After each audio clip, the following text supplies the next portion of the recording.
Greetings and welcome to this edition of Positronic Hypersonic. Positronic Hypersonic. Positronic Hypersonic. I'm Barry P. Cook, and I'm here to talk to you about the season 2 premiere of Daredevil Born Again. The episode was called The Northern Star.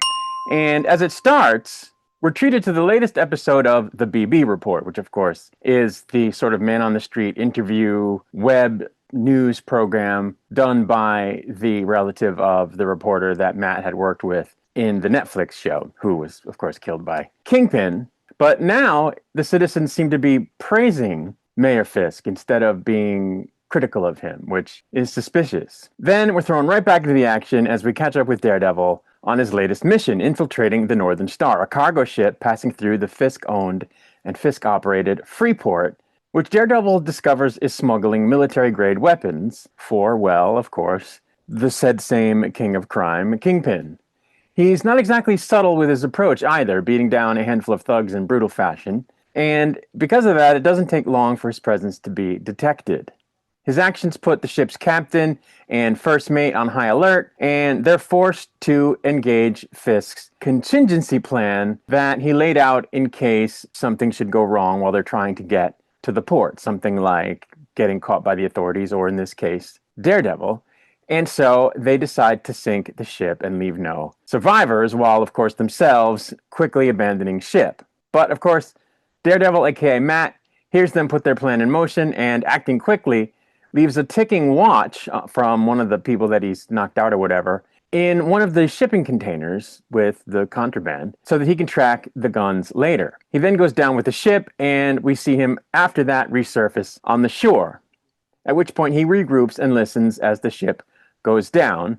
And this occurrence, of course, is a massive spectacle and something that Fisk won't be able to cover up. After the credits, Daredevil returns to his secret hideout where he's been staying with Karen Page, who's been sharpening her combat skills. He explains to her how he was just successful in his mission, and the two of them together wonder who Fisk's client could be.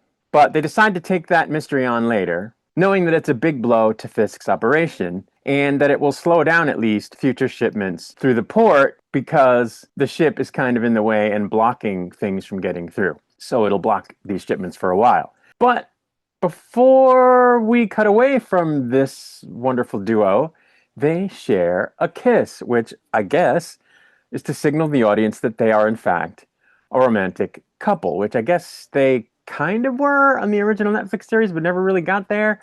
Well, they are now. Kingpin then arrives on the scene and watches the Northern Star slowly sink from afar. He's visibly upset and wastes no time declaring it a terrorist attack orchestrated by the vigilante of Hell's Kitchen, of course, Daredevil, and he declares war on him and tells his team, consisting of Sheila Rivera, Daniel Blake, and Officer Powell, to start hunting him down immediately. He then takes Buck Cashman aside and asks for actual intel on the shipwreck, and Buck informs them that only the captain and first mate survived, so Fisk tells him to find them immediately. We're then taken to a bar in Washington, D.C., where a man named Mr. Charles is watching news coverage of the shipwreck, while he's on the phone with someone whom he tells that he'll take care of the mess himself. Back at Matt and Karen's hideout, the pair discuss Fisk's current mental state, and both agree that Fisk is losing his mind. Karen suggests it may be time to consider alternative means of taking him down, since nothing they've done thus far has worked long-term, but Matt is insistent that exposing Fisk to the public for who he truly is still their best course of action. Karen then gets a lead on the whereabouts of the captain and first mate, and heads out to track them down. In the mayor's office, Kingpin watches footage of Daredevil breaking into the ship, and slams his laptop closed. The lieutenant governor and attorney general drop by his office and begin to question the mayor's recent actions, his emergency powers, and declaring vigilantes as terrorists. They're laying into him because none of his moves were sanctioned by the office of the attorney general or the governor's office. Fisk retorts that he's been a man of his word, and his actions have indeed cleared up the streets. The attorney general promises more oversight, especially with the impending vigilante trials. The tides seem to be shifting against Fisk until Mr. Charles joins the meeting. He's acquainted with Fisk already, and we learn that he's coming from Langley and is apparently working for CIA Director Contessa Valentina Allegra de Fontaine. Boy, that is not a name, that is a title. The AG promptly gets a phone call from Miss de Fontaine and suddenly changes his tune towards Fisk. He offers support, and Fisk smugly shows his appreciation. Meanwhile, Karen dons a wig before sneaking into a convenience store to covertly pick up a file that presumably contains information about the captain and first mate. Next, we go to the prison where Jack Dukens, aka the swordsman, is getting an unwanted psychological evaluation from Heather Glenn. She claims she's impartial and that this evaluation will be provided to both the district attorney and to his legal team at Murdoch and McDuffie, but Dukens scoffs, knowing she works for the mayor and that this is all a sham. She writes unfavorable things about him before she starts having visions of Muse, and it looks like maybe she's not in the best place at this point. At the office of Murdoch and McDuffie, Cherry stops by to meet with Kristen McDuffie, and both are frustrated that no one has been able to find where the AVTF, the Anti-Vigilante Task Force, has been taking their prisoners. They haven't heard from Matt either, which worries Kristen, but Cherry assures her that Matt will be fine. Meanwhile, the DA interrupts to talk to McDuffie about the upcoming swordsman trial and suggests that she plead out to save her career. He even hints at the odds being stacked against her and offers her a job in his office, but she refuses. Cherry then heads to a secret location to meet with none other than Matt Murdoch. Matt fills him in on what was aboard the Northern Star and tells him that he needs to expose Fisk before the Kingpin destroys the city. He also doesn't want to bring McDuffie into the fold because he doesn't want to put her at risk. Cherry asks, "What about me? Don't you want to not put me at risk?" But Matt says he's old, so it's okay, which I guess gave them a little bit of a laugh.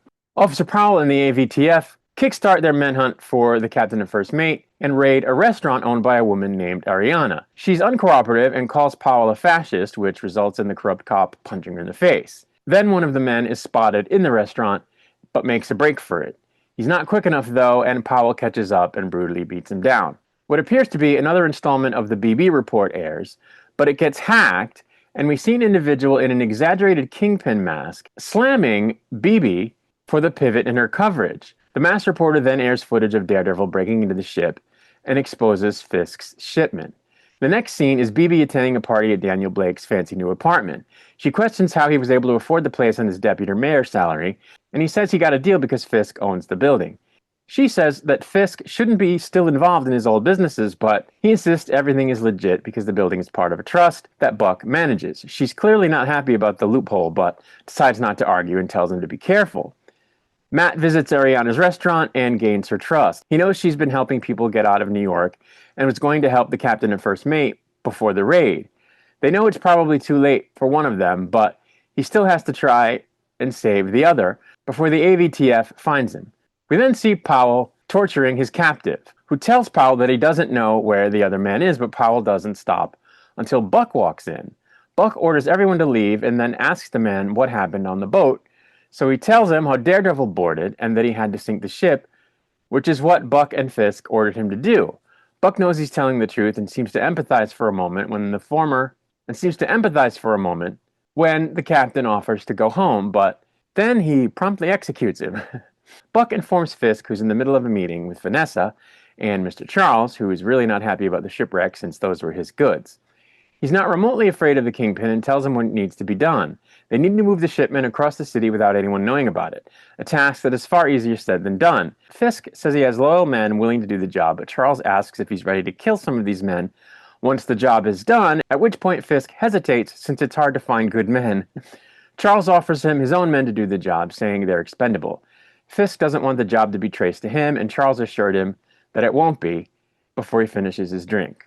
Blake returns to his apartment and is pleased to find it clean. BB arranged for a cleaning service, and he thanks her via text. She receives the text during a secret meeting with her source, Karen Page. BB is working with Karen to expose Fisk. Karen also asks her whether she has feelings for Blake, who she's still using as her unwitting source, but BB says that they're strictly friends. Karen also confirms to BB that Fisk did indeed kill her Uncle Ben.